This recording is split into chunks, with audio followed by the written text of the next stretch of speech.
Section 4. You'll hear a man giving a lecture on nuclear fusion. First, you have some time to look at questions 31 to 33.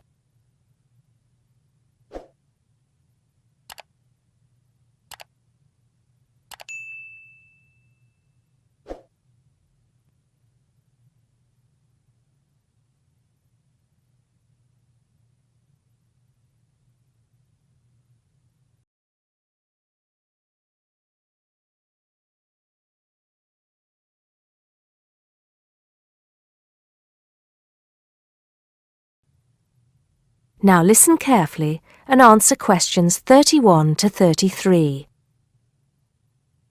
I'd like to start by thanking so many of you for attending this, my first public lecture at this magnificent university. I'm going to be talking to you today about nuclear fusion. Before I proceed further, I would like to apologize on behalf of some of our newspapers for the sensationalist and hopelessly inaccurate articles that have been published on the subject over the years.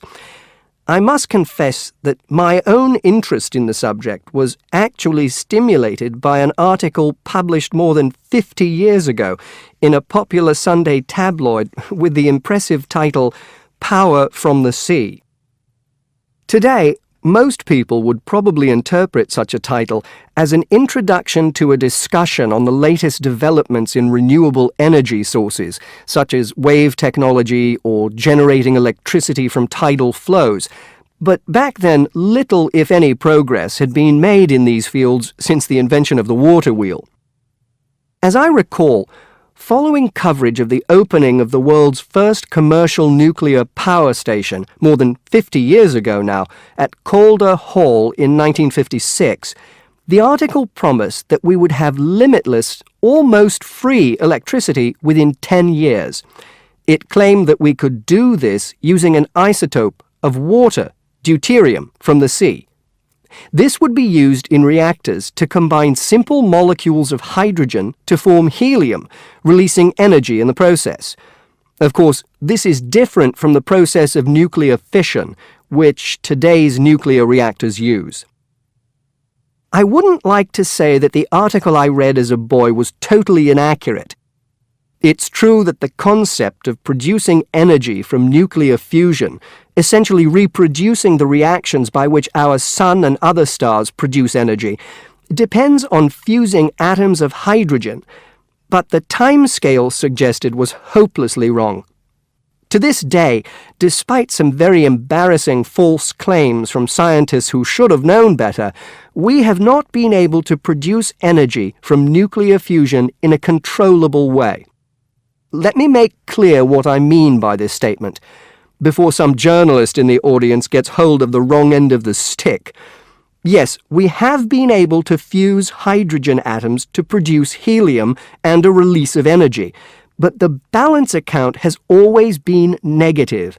We've always had to put more energy into the reaction than we've ever succeeded in getting out.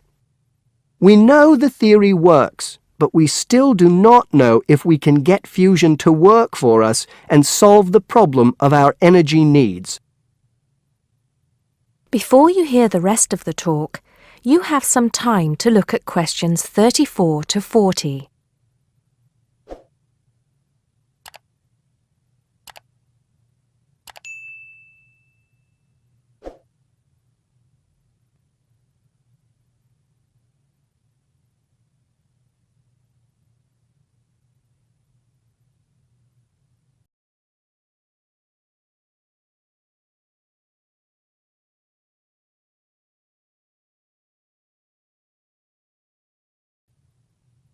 Now listen and answer questions 34 to 40.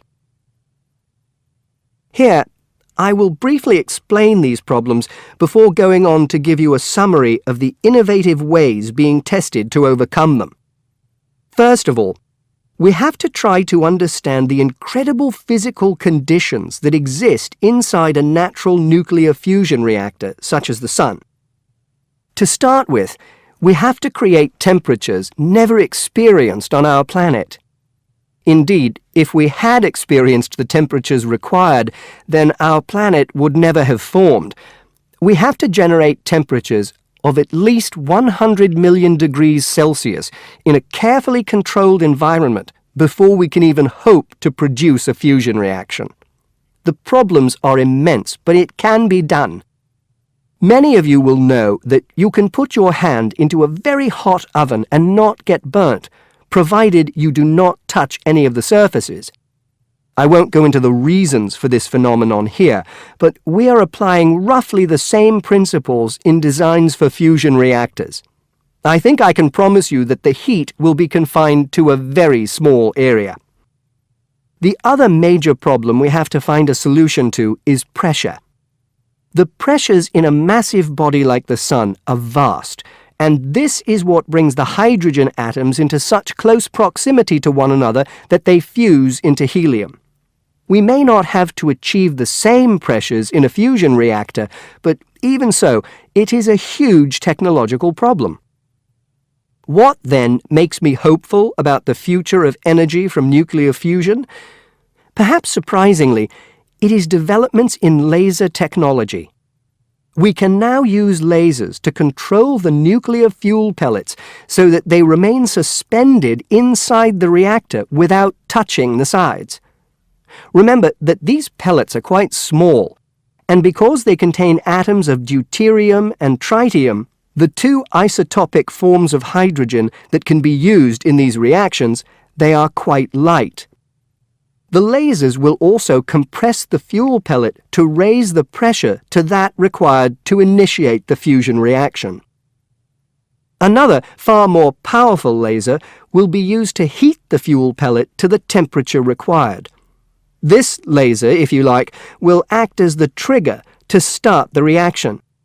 Once started, it is hoped that the reaction will produce enough energy to maintain itself, and also that it will produce a surplus in the form of heat that can be used to produce the steam needed to drive turbines in order to generate the electricity the world needs.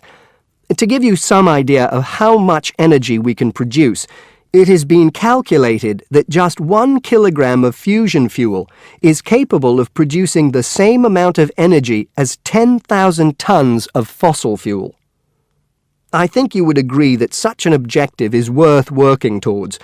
I believe, and I am not alone in this, that nuclear fusion could supply the world's energy needs for centuries to come. That is the end of section 4. You now have half a minute to check your answers.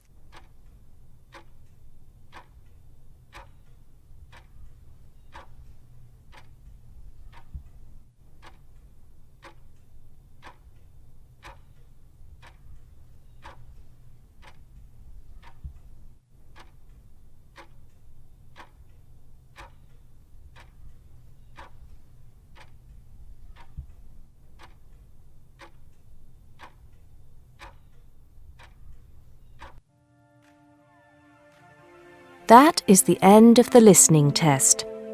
You now have 10 minutes to transfer your answers to the listening answer sheet.